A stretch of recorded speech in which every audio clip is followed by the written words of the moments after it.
لكم اليوم كان فيه بعض التراجعات في نهاية الجلسة، خسائر بحدود 2%. وفي لقاء سابق أشار إيهاب سعيد عضو مجلس إدارة شركة أصول الأوراق المالية إلى بوادر حلحلة لموقف الحكومة الجزائرية تجاه تخارج أوراسكوم تيليكوم من وحدتها جيزي. بالظبط كده. يمكن هي المشكله بتاعت جيزي دي هي حجر العثره في مفاوضات اوراسكوم تيليكوم مع الشركه الروسيه، وهي اللي وقفت برضو في مشكله MTN.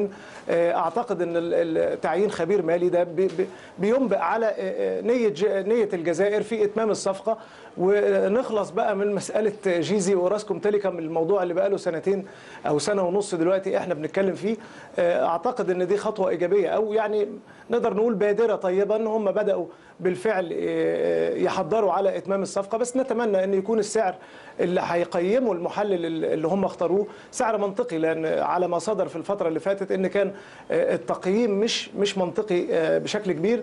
فنتمنى ان التقييم يجي منطقي ويكون في صالح الطرفين علشان المساله دي تخلص. وهو يمكن كمان المهندس نجيب ساويرس ما رفضش ان هو يتم الصفقه مع الجزائر ولا حاجه.